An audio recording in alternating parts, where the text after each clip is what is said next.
What if I told you that the brand new iPhone Air is both faster and slower than Samsung's Galaxy S25 Edge at the exact same time? That's not a trick question. It's the strange reality revealed in early benchmark tests, and it perfectly sums up why performance comparisons between these two slim flagships are a little more complicated than just declaring a winner. Here's what's happening. Apple just launched the iPhone Air, its slimmest iPhone yet, packing a tuned version of the A19 Pro chip, the same powerhouse found in the iPhone 17 Pro series. On paper, that makes the Air a lightweight speed machine. Naturally, everyone wanted to see how it stacks up against Samsung's Galaxy S25 Edge, which has been around for a few months. And that's when things got interesting. Geekbench scores started rolling in for the iPhone Air, showing single-core performance between 3200 and 3700 and multi-core results ranging from about 8500 to nearly 9800. Pretty impressive.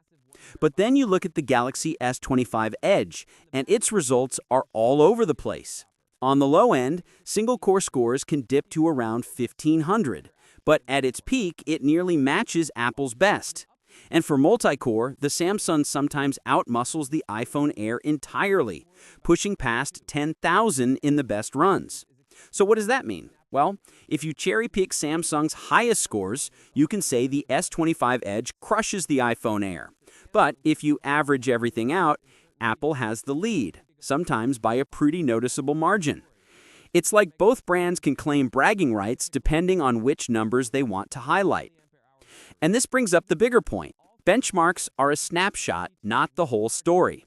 For Samsung, the wide variation in scores is partly because there are already thousands of S25 Edge owners running tests in real-world conditions.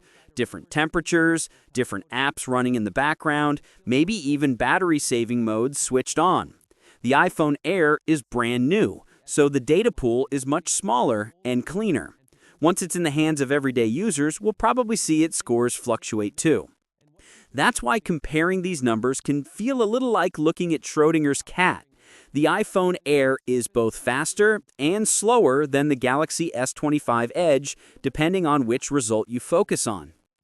But here's where it really matters. Day to day, I don't think either phone will feel slow. They're both designed for high-end tasks, whether that's gaming, editing video, or just multitasking like crazy. The real test isn't about hitting a peak number in a controlled benchmark. It's about sustained performance. Can the phone keep running at top speed without overheating or throttling after a few minutes of heavy use? That's something we still need to see with the iPhone Air. Apple has done a great job keeping performance high in slim designs before, but the Air is pushing that idea further than ever. Meanwhile, Samsung's Edge already proved it can hit big multi-core numbers, but consistency is another story. One day your test might show record-breaking results, and the next day it looks like the phone took a nap. So what's the takeaway? If you're Team Apple, you can say the iPhone Air wins on average, offering reliable single-core strength and strong multi-core performance across the board. If you're Team Samsung, you can point to the fact that the S25 Edge can still outgun Apple in raw multi-core muscle under the right conditions. Personally, I think the headline here isn't who's faster. It's that we've reached a point where both devices are delivering more performance than most people will ever need. The real differences that matter might not even be about speed anymore. Battery efficiency, thermal management, and software optimization are going to play a much bigger role in shaping how these phones actually feel to use. So while benchmarks make for flashy comparisons, the real question is how each phone handles everyday life a few months down the road. Does the iPhone Air keep its cool despite being razor thin? Does the S25 Edge smooth out its performance swings?